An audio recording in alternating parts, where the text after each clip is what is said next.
Hello and welcome to the EDFL Web TV Podcast. For those of you who've come straight here without seeing the on-camera segments this week, you've got Pellizzeri and Adem Saricaoglu with you. If you haven't seen the on-camera segment, Adam, we do again need to mention the difficult week that it's been for the EDFL after the passing of Mohamed Alouche on the field at Northern Saints versus Avondale Heights in the reserves. Just a very difficult time for the competition, and it has been heartwarming to see the EDFL and wider football community rally around the Northern Saints at a very difficult and trying time for them, and in particular for the Alouche family. Yes, and for mine that's a really important message to maintain as well, the fact that we as a football community, not just at EDFL level, but the entire Australian rules football community is behind the Northern Saints right now, and we saw a really kind gesture from Gary Ablett on social media. He'll be wearing a black armband whenever he does make his comeback for the Gold Coast Suns, which he doesn't have to do, Teo, but it's really, really nice that he's going to be able to do that for the Alouche family and for the Northern Saints, obviously, and Cooter as well, sending out his thoughts. It's really good to see, and hopefully the Saints can get back out on the field, start playing footy again, because we know they play some great footy, and it'll be a great way to pay tribute to Mo by playing some good footy once more. So what we are going to do on the podcast is discuss the footballing issues of the week, and for those of you familiar with the podcast, you'll see not quite as many interviews there as previous weeks, but a few technical issues put paid to that at the weekend, unfortunately. You can still click through and hear the full interview with James Rowan, the Greenvale captain, after the EDFL match of the day, and that seems like an appropriate place to start, Adam, because at the time of recording, we still don't know if Greenvale are going to keep their score or not, the 76 points that they had before a head count was called. I suspect, without wanting to sound as though I've got any inside running, because I don't, but I suspect they will lose those points and the final score will be 46-36. There was a red card. Greenvale had 18 on the field instead of 17, and it seems to me like a fairly clear-cut situation, but I know that Greenvale are going to strenuously argue their case and basically fight hard for those points and that percentage that they may otherwise lose. I suppose I've got every right to. I'm not sure why they are. It seemed pretty clear-cut to me as well that they had too many on the field, but we'll see what happens at board level. Just a really bizarre situation, Tayo. Unprecedented. There's going to be criticism about how it was handled from all parties, I guess, but let's face it, it's unprecedented. The board will make its decision, and hopefully we move on. It was still a big win for Greenvale. They sung the song with gusto, a very well-coached game by Shannon Grant. And Strathmore weren't good enough. No matter what happens at board level, that's probably the main talking point for me, just how bad Strathmore were. How do you feel about the send-off rule? Because it was a very extensive melee. Strathmore didn't kick one goal during the melee. They brought the ball back to the middle and kicked another one. I mean, the players totally lost interest in the primary reason they were there, which was a game of football. And it was actually borderline laughable that the players continued fighting for as long as they did, given that play was clearly underway, and for whatever reason, maybe it's because the margin was so great that Greenvale decided flying the flag was worth 2 goals, who knows. But what are your thoughts on the send-off rule when we have such an extensive melee and one player comes off? Obviously there's been a breakdown in communication, and Greenvale have sent on a player and had 18 on the field when they only should have had 17, but I mean, I'm willing to stick by the umpires here. I know that everyone to a man was trying to chew our ear off about how they felt about the umpiring after the game, but really, what can they do in this situation? It was utter chaos. You've got 25 plus people brawling and fighting, and then when the head count's called, you've got to try and enforce the rules as best you can. Again, we keep talking about it, the respect you have to have for the umpires, because it's a very, very difficult job. I wasn't impressed by some comments I heard from particular people after the game, from all sides basically. But look, it's an unprecedented situation. I doubt many people would have had much of an idea of what the expected protocol should have been. As far as the send-off itself, I'm not sure what the umpires have seen. Obviously, they've seen something that warranted it. Well, there's a report. There'll be a tribunal on that, so it'll be heard. Yep. But I mean, the game's there on EDFL.tv, and if anything, I think there's probably a few players who will feel lucky that the cameraman didn't have an elevated position, because I don't think you can pull anything reportable out of what little of the melee was captured by the EDFL.tv camera that was filming the game. So, everyone's going to be racing to the footage and having a look, but I think they're going to be unsatisfied when they get there, because really you can't really make out much of it at all due to the number of spectators that are obstructing the view. at the end of the day, I don't like the flying the flag mentality. At least not that way, Teo. I mean, if you're going to fly the flag, well, do it somehow within the rules. That's what good football clubs do. And you want to look to the two-time reigning premier at AFL level, that's what they do. They fly the flag the right way. And quite frankly, I was quite surprised to see two very professional football clubs go about their business in that way. Not good enough, particularly from Greenvale, who allowed those quick goals. Had the head count not happened, I suspect Shannon Grant would have been absolutely fuming at the three-quarter time huddle, but obviously he had to adjust his message post head count because Greenvale were back to 0, so the messaging had to be different there, but I suspect he would have been fuming at that moment. Not good enough, and hopefully some lessons will get learnt and we can move on. At the end of the day, a great win for Greenvale, disappointing Strathmore. Just briefly on Strathmore, on camera I sort of tried to pour water on what may have been a raging situation here, that they're in trouble, they're way off the pace, but I still think they are the clear-cut fourth team, and that is even after dropping games to Avondale Heights and also Keilor. I still think they're in the box seat, so to speak, in that four-team race, because throw Marby in there as well, to end up in fourth. And third and fourth are going to have very different paths to the elimination final. Third's going to be the unlucky team that couldn't get into the top two in the double chance. Fourth is going to be the team that's considered best of the rest, unless there is a drastic change in the fortunes of the teams between now and the end of the year. So it is interesting that we're going to have two teams taking very different paths, but ultimately they're going to arrive in the elimination final, and the reward is going to be exactly the same. Yeah, perhaps you might be preempting things a little bit too much, Taylor. I think the margins suggest that the gap between the top three and the rest of the comp is that big that I don't think a top three team will drop a game to anyone else in the bottom seven for the rest of the year. No. And look, I think Strathmore will probably fill that fourth spot as well. And look, they're missing probably 4 or 5 from their best 22 on the weekend, but they still had a pretty strong side and they weren't competitive. So they'll have some work to do, and look, I think it's a lot of it's to do with upstairs. Craig Clinick's still a very good coach. They've got some very good players down there. You don't lose your skill, and Craig Clinick and his coaching staff haven't lost their intel on where they sit in the competition. So they were good enough to win the flag last year, a largely similar side this year. They should still be good enough now, but obviously they haven't improved as much as the other clubs. And look, if they make it, I know that big three won't be looking forward to playing Strathmore. I know that for sure. And look, no disrespect to Maribyrnong Park and Keilor and perhaps Avondale Heights as well, but I agree with you that Strathmore are the fourth best team in the league right now, and hopefully they can just improve and start actually playing some good footy, because we haven't seen it yet, and they'd want to get a move on because we're already into June. Speaking of one of those teams in the middle four that are battling for fourth spot, Maribyrnong Park, we were out there last week and said they needed a percentage booster because their percentage was that far off the pace of the other finals contenders, and instead they really had to battle to get over a spirited Airport West. Sean Wyatt, our man on camera last week on Web TV, was Maribyrnong Park's best. The Lees kicked 4 goals each. Those two have just been prolific, and maybe Trent Lee needs to come into Reynolds medal contention as well, given the season that he's currently having. But Airport West will feel as though that maybe was one that got away, because really, to lose by 14 points, it would have been a priceless win as far as easing the concerns about relegation, and yet Maribyrnong Park escape, although they do so in a fashion that doesn't really help their challenge for fourth spot. Yeah, look, Maribyrnong Park, for mine, they just get the tick for this.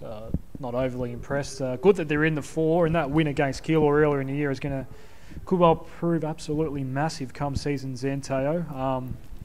But look, for mine, when they are playing well and going well, too much reliance on the Lee brothers. I mean, I know they're very good players, but every time I have a look, I haven't seen them live yet this year, but every time I see the stats and the goal kickers, it's always the same sort of guys that are standing up, and I want to see the next tier coming through. I know they've got a good young list. They'll start, those players will start playing more consistent footy at Premier level.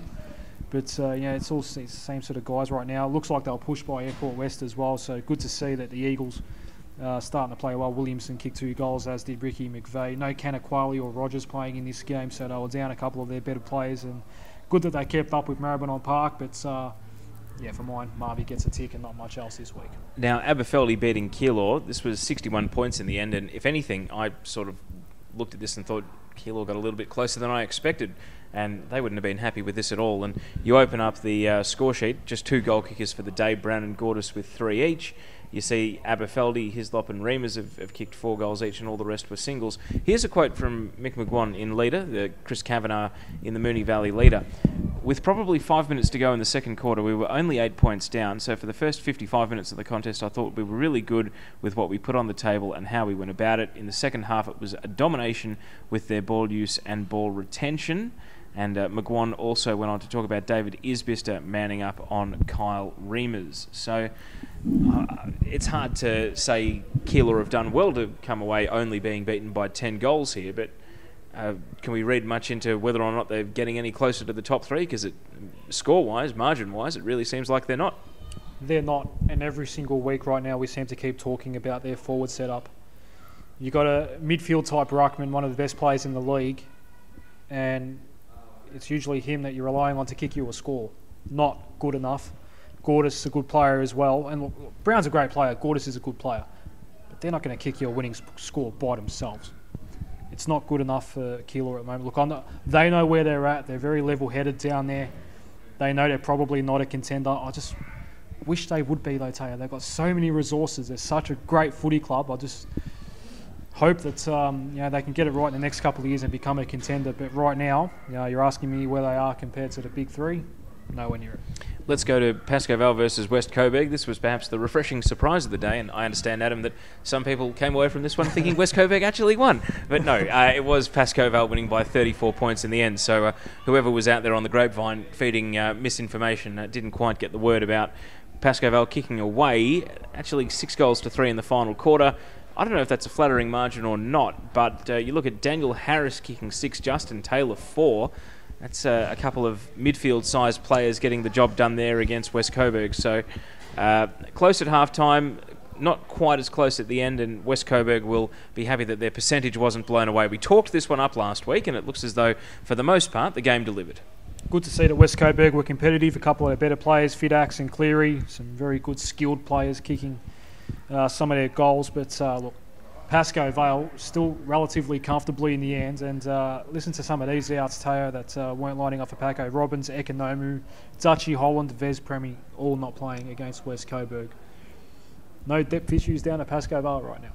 No, and we've been talking up this gap between third and the rest. You wonder if injuries continue at Pascoe Vale, then the line starts to get blurred. Well, that's the thing. They haven't gone scot-free so far this year. They've had their fair share of injuries and still 7-1 on the ladder, albeit disappointing game against the Abbas 2 weeks ago. But they just keep on rolling, Paco, and good to see, like I said, West Coburg. At least they're competitive. At least they kicked the score. You're listening to the EDFL Web TV Podcast from Jacana. Make sure you click through and watch the on-camera segment. And if you've clicked through to this segment, we're about to talk Essendon Forward Division 1. Let's go to Craigieburn versus West Meadows. Craigieburn, a handsome winner in the end by about 11 goals. Cloakes, very good. Fletcher, very good. West Meadows, after taking it up to Essendon due to Stars, fall off the pace considerably after half-time here. Is this perhaps reflective of how much better Craigieburn are than Dooders? Or is this perhaps more just that West Meadows could not sustain it back-to-back against the 2 contenders, and by the 7th and 8th quarters of this test, they were ready to be left behind? Yeah, the reports coming out, outbodied, outmuscled by a bigger, more imposing unit. And West Meadows rely on their speed in the ground game a little bit more. Craigieburn we know they've got some really big bodies in there now, a very physical outfit. So, a bit more to think about for West Meadows. And just on the Tigers, Teo, should they be a bit worried? They're not in the top 4 at the moment. This is a side that some of us had maybe winning the flag this year, and right now they are not in the top 4. That's Essendon Forward Division 1, we know that. But, they've drawn against Essendon due to Stars. A good result there. Whether Doodles are at full strength and playing well or not, we don't know.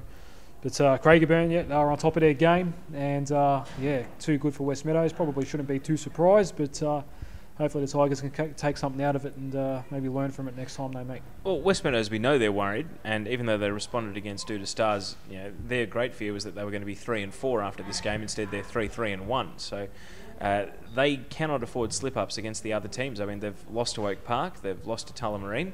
They need to really take care of business against East Keilor, Taylors Lakes, Glenroy. But can they do it? And you're right, it's a team that, as Dave Connell said, was internally and externally overrated, and any thoughts of winning the premiership, I think, are well and truly on the back burner. Now it's about whether or not they can get into the 4. That's got to be the primary target from here, and if they get lucky in September, so be it. But I think even in pre-season, there was an element of, we knew they would need to have a few things fall their way in September to be able to compete with a Craigie Burn or a Duda Stars.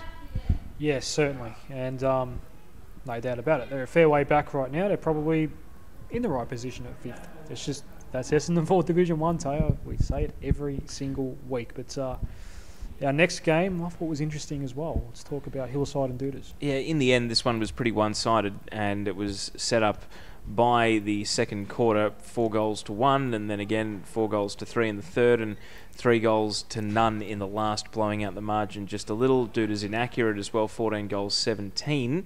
Looking at their best, a couple of names that have not made trips to the best yet this year, which suggests that they had an even contribution of players, and that scoring power at Hillside is a major concern, but at least they didn't get blown away by 100 plus against one of the top teams. Yeah, they're playing guys that aren't 100% fit at the moment at Hillside, and that's going to have an effect, especially when you've got a lot of young kids in the side and your experienced players are carrying around a couple of injuries. That's never obviously going to help. But yeah, look, Stone and Adcock are still good. As far as Essendon Duda Stars are concerned, they're not really doing much wrong at the moment, are they? I noticed that Aaron Kite was named as he did play in the game, but goalless. I'm not sure if he got through it or not. I know he's not 100%. I think he got injured, yeah.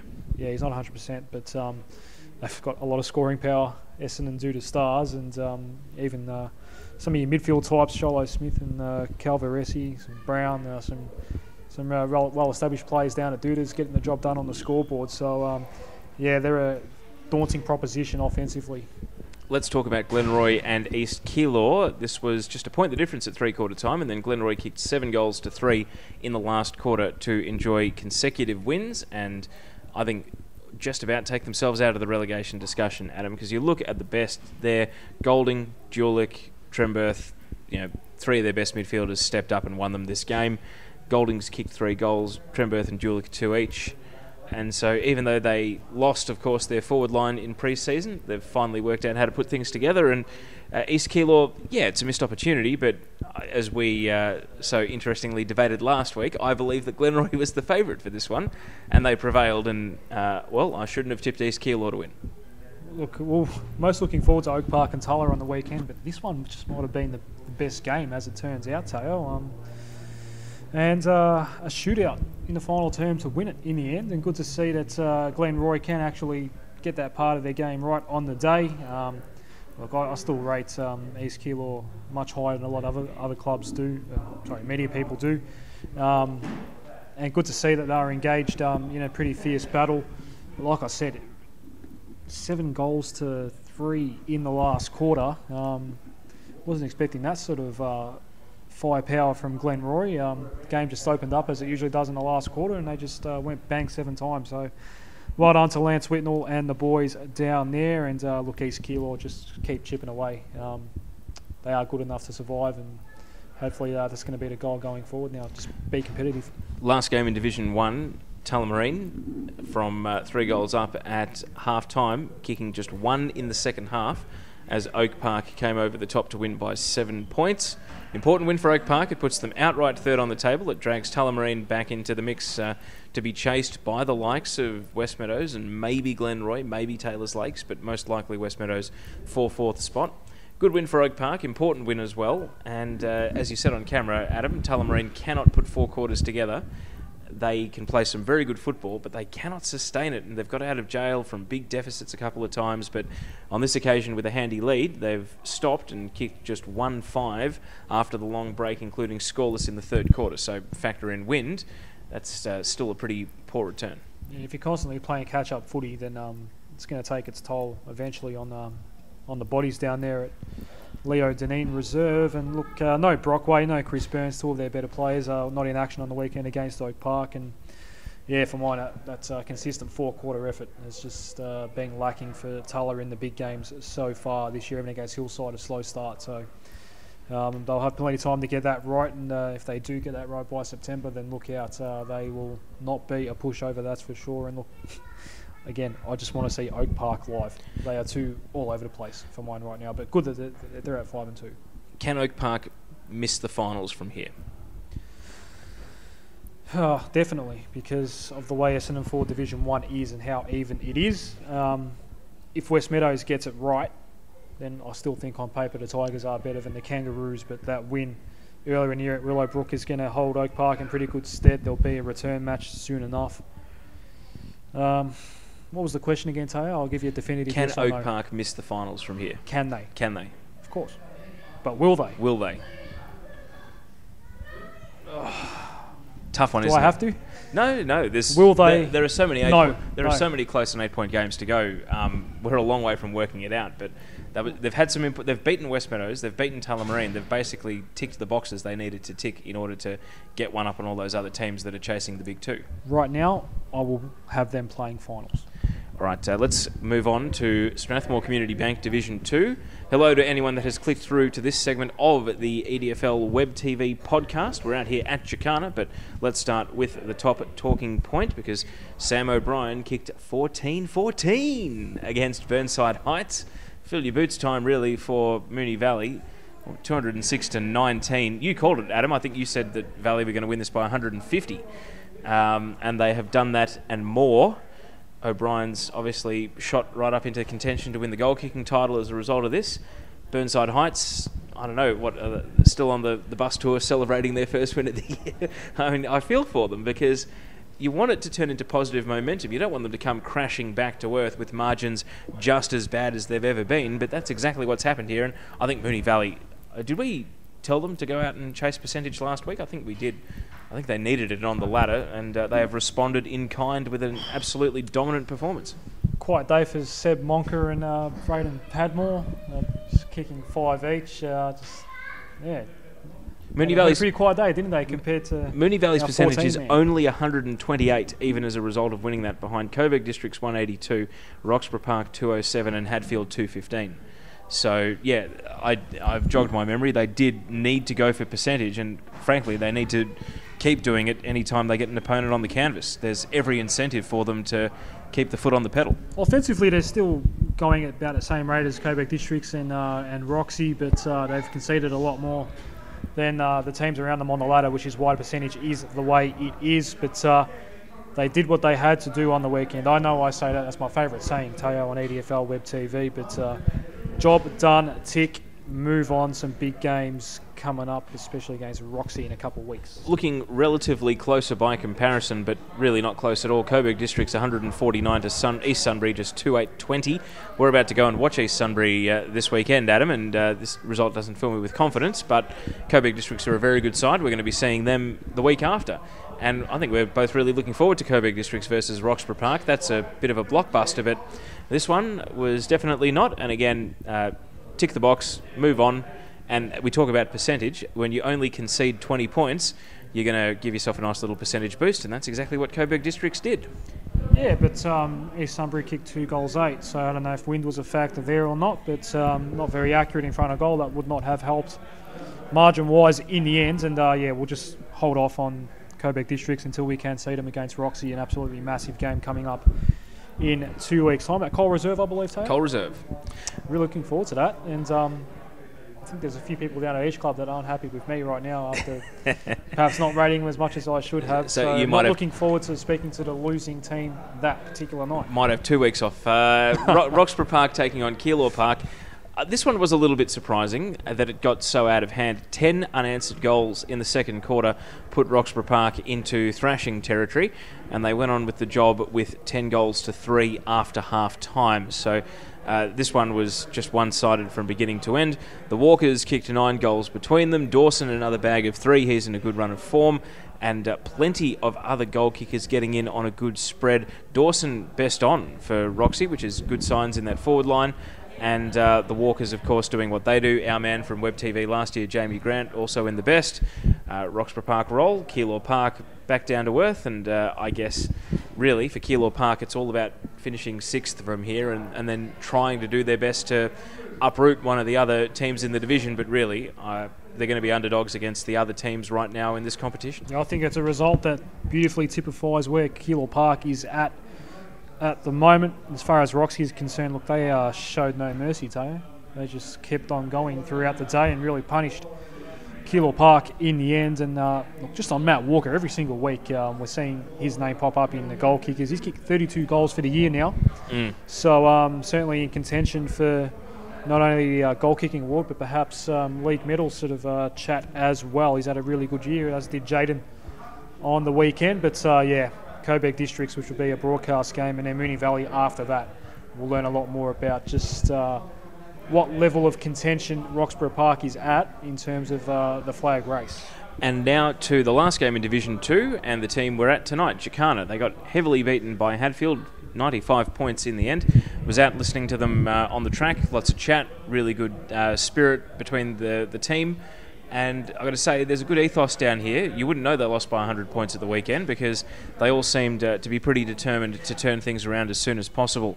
Hadfield, Sammy Sard. Now, he had a certain number of weeks suspension in his local footballing career. And once you get over a certain number, you have to front the board and plead your case that you should be allowed into the competition. Hadfield stood by him and got him the character references and went into bat for him, basically. And after initial lack of success, they finally got him over the line and registered and ready to play. And he's rewarded them with a bag of 10 at the weekend. So you can see why they desperately wanted to get him on the park and basically get the paperwork and the approval in order to let him play, because he's obviously a very good footballer. That just makes them even... If they weren't scary enough, Hadfield, well, look at that now. 10 goals, best on ground against a pretty good football club. And look, they might have had a dirty day down at Martin Reserve on Saturday, Jacana, Teo, but I'll tell you what, they put on a good barbecue. I am very, very hungry.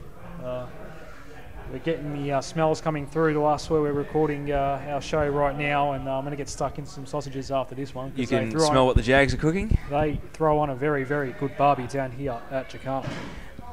Football-wise, we've only got 2 games to look at this weekend, and one of them is Jacana taking on East Sunbury. Clear favourite, clear underdog. Jacana are coming off a 100-point loss, and you suggested on camera that they will be determined to go out and make up as much of that percentage as soon as possible. I personally don't think it will be 3 figures. I think East Sunbury will rise to the occasion. We know that when they played here at Jacana on Queen's Birthday Monday last year, it was very close for the first half. This year it's Queen's Birthday Saturday. What sort of margin are we looking at, though? I think the Jags will win by 40 points at the weekend. Well, I won't be there, so I can be a bit more liberal, perhaps, Teo. Not suggesting that you're taking it easy on East Sunbury, but I'm fearful that this one might be 3 figures. 3 figures. And yes. The other game at the weekend, there's only one of them in Premier Division, and it's Avondale Heights hosting Airport West. Airport West will be frustrated after that loss to Marby. They'll see Avondale as another very winnable game. And Avondale will see this as a chance that if they get Airport West on the canvas, some of their better players can fill their boots and really go about running amok. So I think it might be the latter rather than the former, but if I had to pick a margin, I think that Avondale will win by 60 points. Good luck to everyone down at Avondale Heights after a difficult week. And, hopefully it's a good game against Airport West. I think Avondale will win. I know they've played one less game than the rest of the league, but right now 3 games behind the 4, with Maribyrnong Park on 5 wins, Avondale on 2. So even if finals are probably out of the question now for Avondale Heights, respect is probably something that they're still seeking within the entire league, not necessarily from us, but just from the EDFL in general. So if they want to make a statement, then they probably should and get a big win against Airport West, and that's what I'm predicting. A pretty dirty day for Airport West, unfortunately. Adem Saricaoglu, thanks so much for joining me on the EDFL Web TV podcast here at Jacana this week. Thank you again, Teo. And when's Dave coming back? Because I miss him. Yeah, and, we he both doesn't miss him. me, but I miss him. And where is he? Because he's been phoning it in for a month now. Yeah, no, he needs to lift, sick or not, you know. Anyway, we do hope that he pulls himself together. And I'll take that back. I don't miss him. I've been too kind to him. Travis Posnohosky is in the box this week calling. It's probably going to be me, maybe Dave, if he can recover. Yes. But good luck, Pozza. I'm looking forward to East Sunbury versus Jacana and a couple of weeks consecutively in Strathmore Community Bank Division 2. For those of you listening to this start to finish, James Rowan, the Greenvale captain, is up next. I can assure the listeners that we've set up a contingency plan. Adem, should the worst happen technically out at Northwest FM. It's been a bit of a nightmarish sort of a year pressing the buttons back there for community radio, and anyone that follows these sort of things will know that the federal government had actually recommended the cessation of all funding for community radio just over a year ago, but it's currently in a stay of execution, and unfortunately when you're on your last legs as an institution, gear and facilities and all sorts of things start to become a real battle. But we're hoping that it all works out for Northwest FM, and if not, we do have a backup plan in place so you can at the very least listen via the EDFL team app on the weekend. Make sure you download it and join 1,100 other EDFL members. Yeah, some very kind people down at Northwest FM that I've been involved with over the time I've been involved in the league, Teo, and all the best to everyone down there, and we'll just keep pushing on, keep calling some great EDFL footy. Hopefully, I know I've talked it down, but hopefully it is a good game on the weekend down at East Sunbury. Well, coming up now, James Rowan, the Greenvale captain. Thanks for joining myself, Teo Pellizzeri and Adem Saricaoglu on the EDFL Web TV Podcast. So, James Rowan, thanks for joining us on EDFL Review. Firstly, let's address the win. Regardless of whether the score gets wiped or not, you had enough on the board, so how's that left you feeling about the game?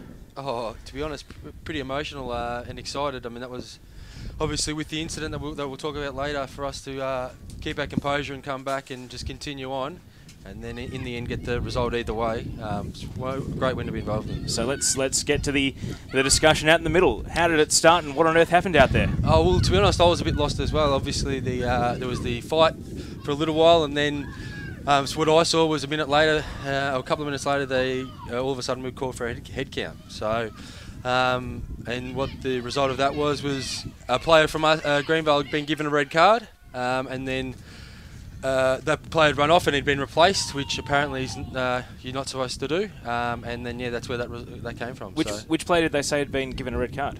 41, Reece Johnson. Okay, and that was out of the brawl a moment earlier. Yeah, well, yes, that's correct. So apparently it should have been 17 on 18 for the rest of the game then. Yeah, apparently. So okay, yeah. I mean, I suppose the other thing with that is no one was aware that the player had been given a red card. That's sort of where we got a bit lost. And even when they were given the head count, they were still a bit unsure of what was going on. So it was confusion all around. You were out there speaking to Dale May and the umpires. You're kind of one of the senior heads and sort of a respected peacemaker, I suppose. But how tough was it in the competitive environment to go from having a crack at the footy to trying to have a crack at working out the rules? Well, that's exactly right. Especially you're pretty pumped up after the fight, and there's a bit going on. So I mean, to be honest, a head count and stopping the game's the last thing you're thinking of. The rivalry is a good one between Strathmore and Greenvale, and even though it was a blowout today, regardless of a head count or not, it meant a lot to your boys. And we could tell after the game that the song meant something. Shannon Grant really passionate speaking to you guys after the game. The supporters were up and about late in that game. This game meant a lot to your boys today, didn't it? Oh, definitely. I mean, if you look back over the years, I mean, we've had a fair few grand finals, big games here and at home. So yeah, it's been a rivalry long going. I mean, they're down a bit at the moment, but they are the reigning premier, and now so you got to give them the respect they deserve. We mentioned that in the call. That a lot of the rivalries taking place at Windy Hill, and yes, correct. This one could well be the most bizarre day in the recent rivalry between the two clubs. 100%. Yeah, if you had said to me today, it would have been a head count. Potentially zero, I wouldn't have believed you. What about the last quarter and the three-quarter time address? Was the plan to go out and chase down their score and take away any doubt, or was that not even spoken about? Was it just a matter of using the wind and trying to put on as much score as you could? Yeah, well, pretty much. It wasn't really spoken about. I mean, basically the coach said, that's happened now. The score, we don't know what's going to happen, but all we've got to worry about is, keeping our composure, pushing forward and just scoring as much as we can. Talk about a big three now. Pretty close loss over Feldy early in the season. Maybe injuries had their say in the Pascoe Vale game as well. Yeah. Strathmore's still a very good side, despite that they might be mentally struggling at the moment. But you beat a pretty good side today. You must be happy where you're at right now. 100%. I mean, the two losses that we've had are against the two top sides, and to be honest, it's 3 quarters of footy or 3.5 quarters of footy. We've let ourselves down in in patches, a quarter here, quarter there, and that's been the difference in why we've the other teams have got on top of us. Today, you know, 4-quarter performance, and it sort of shows what we're able to put together. No Brewer, Naina out for the day early. No Gazzo, no Sardo. Who stepped up in that midfield to make it happen in such an emphatic way? Oh, I think Nick Lower definitely showed, you know, the classy player that he is, and Adam Marrick every week he's getting stronger and stronger, and you can see, you know, how much it means to him to be back at the club and giving his all. Lower's only been named once in the best this year. Is that because the club's marking him hard, or has he just been finding his feet back in this level of footy? Oh, maybe a bit of both, I think. I think the last few weeks he's really starting to find his feet, and you're starting to see how good a player he will be going forward. And you're no stranger to winning and being a winning team. How much responsibility do you sort of feel? This is your club, this is your home, and the team is back in familiar territory near the top of the ladder after a blip last year. But, I mean, how does it feel for you, and where do you see your footy at? Oh, well, for me personally, the club's a very big part of my life. It has been for a long time. As you know, I'm a junior. And, you know, years like last year where we don't make the finals aren't good enough for this football club. So, you know, it's just more about getting back into the finals and giving another show. You being the on-field stalwart of this group, let me ask about Shannon Grant's impact on the group. Sounds like a brave effort just to be coaching today, because there might have been a personal situation that could have stopped him from being here. So a brave effort just to be here, yes. But his impact on your boy since he's come on board. Look, if you've got a coach that's, you know, knows what he's talking about, I don't know. Look, I've been around coaches for a long time, and every year the coaches get better and better. He's just a calming influence. You know, he has a set game plan that we know will work, and then if we follow it, you know, we know that if we follow it, we will get the result that we need. So, you know, yes, and that personal thing, we only found out about it after the game. So even that, he kept it to himself, and then, yeah, he's knocked off now. So, you know, it's yep. Well, James, we look forward to seeing you in 3 weeks up at Greenville when you host Aberfeldy. That one's going to be a cracker as well. Thanks for joining us. Thanks for having us.